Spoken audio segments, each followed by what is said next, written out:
জিনিস দেখাচ্ছি, সাপ খেলছে, ঠিক আছে। আমার হাঁটুগুলো কাঁপছে।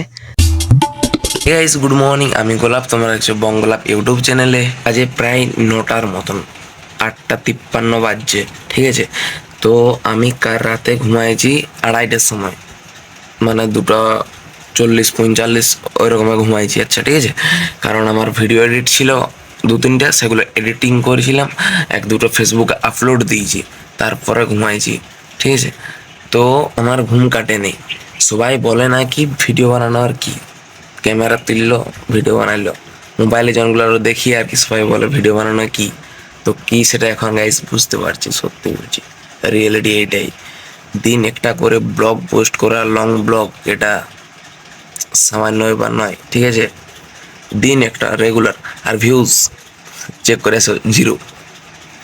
একটা মানে ইচ্ছে আছে, আজ না হলে কাল একদিন না একদিন হবেই, সেইভাবেই করে যাচ্ছে। আমি এখন ব্রাশ ট্রাশ কিছু করে নিয়ে একটু ফ্রেশ হয়ে আসি, তারপর ভিডিওটা আরো অন করছি। তো ফাইনালি গাইস আমি ফ্রেশ হয়ে চলে এসেছি। আর এখন যেহেতু 9টার পেরিয়ে গেছে, তো ঘরে আমি খেতে খুঁজছিলাম, এখনো পর্যন্ত দেয়নি, কারণ সবাই নিজের নিজের কাজে ব্যস্ত। দেরি করে ঘুম থেকে উঠেছি, সেটা আমারই দোষ, বাট আমি যে কাজ করেছি সেটা কেউ দেখবে না, ঠিক আছে। তো এমনি আমার ধারে ফ্যামিলিতে এমনি হয়, দেরি করে ঘুম উঠলে তাড়াতাড়ি খাবার পাওয়া যায় না। মা দাও, খাবারটা একবার দেখো কি দিয়েছে আমাকে। বিস্কুট আর চা, আমার ধারে সকালের খাবার। খাওয়া দাওয়া শেষ করে আমি একটু বাইরে দিকে বের হলাম, ঠিক আছে। আর তোমাদেরকে একটা জিনিস দেখাচ্ছি, দাঁড়াও। কলা গাছটা, এই কলা গাছটা আর কি, দেখো কলাগুলো সব শুকিয়ে গেছে, এই কলাগুলো সব শুকিয়ে গেছে, এগুলো কিছু নাই, সব শুকিয়ে গেছে, ঠিক আছে। তো এই যে এই সাইডের বড় বড় কলা গাছগুলো, যেগুলো চারাগুলো বেরিয়েছে আর কি, এইগুলো, এই গাছটাকে না কাটলে টপ টপ বাড়ছে না। তো ভাবছি ওটা তো আর রেখে কোনো লাভ নেই, তো কলা গাছটা কেটে দেবো, ঠিক আছে, ঠিক আছে। তো দেরি করে ঘুম থেকে উঠেছি, তো আমার শরীরটা অনেক দুর্বল দুর্বল মনে হচ্ছে, সবসময় ঘুম ঘুম পাচ্ছে, ভালো লাগছে না, অলসতা লাগছে। আমার কি হয়েছে, এক জায়গায় আমার অ্যাকাউন্ট বইয়ের জেরক্স লাগবে, প্রথম পাতাটা, ঠিক আছে। তো আমার অ্যাকাউন্ট জিনিস দেখাচ্ছে, সাপ খেলছে, ঠিক আছে। গাইস দেখো গাইস, আমি আজকে চমকে গেছি গাইস দেখে।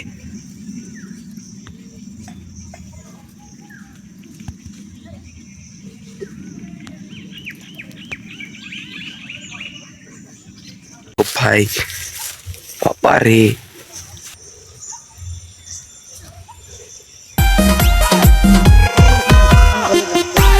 বাবা রে,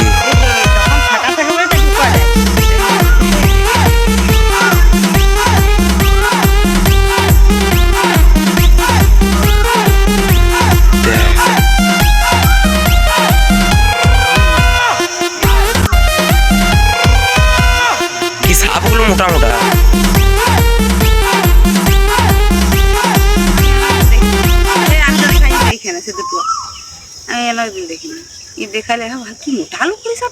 দমে সোনা ডিমান্ডা থেকে খরিদ সাপটা মোটা। ইঁদুর খাই, হ্যাঁ ইঁদুর খাই, আর আছে পেটে ফুটকো দেখি আছে, হ্যাঁ কত খাবলালু। আমার হাঁটুগুলো কাঁপছে, সব ভিডিওগুলো করলাম, তোমরা হয়তো দেখলে। আমাদের পাশে, ঘরের পাশেই ঝোপ, ভাই কথা বেরোচ্ছে না বললে বিশ্বাস করো। ঝোপ দেখো কত ঝোপ,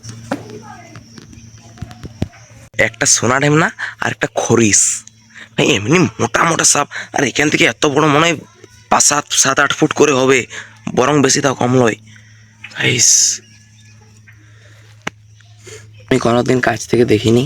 আর বছর আমাদের এক জায়গায় হয়েছিল, সে আমি দেখাবো চলো ওখানে, সেই জায়গায় মানে দেখেছিল, একজন দেখেছিল, দিয়ে সে ডাকেছিল, তো এত ভালো দেখতে পাইনি, সেটা গেছিলাম আর সঙ্গে সঙ্গে পালাইছিল। আর এটা যেমন 10-15 মিনিট ছিল, কাছে সবাই চেঁচামেচি করছি, বাট যায় না, ঘামিয়ে গেছি পুরো। পরে আমার খাতে বসতে হবে, খিদা পাই গেছে প্রচুর, তখন মাত্র 4টা বিস্কুট খেয়েছি, সেটাই কি আর পেট ভরে। তো এখন খাতে বসবো, ডাকছে আমাকে। বাড়ির মধ্যে আছে ঘুগনি, মুড়ি আর গরম গরম বেগুনি। ফাইনালি আমার খাওয়া দাওয়া কমপ্লিট। এটা কি আনিস বল, আনিস এই বলটা 70 টাকা। কি 6 ইয়ার?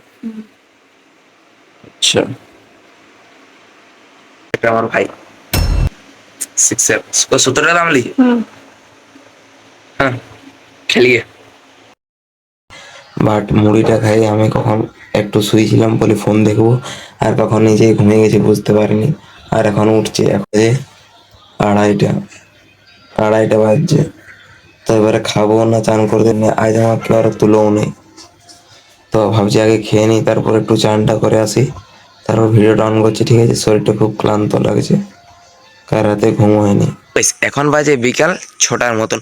তো আমাদের দিকে এখন একটু মেঘলা করেছে, দেখতে পাচ্ছ চারিদিকে এখন হালকা হালকা মেঘলা করেছে।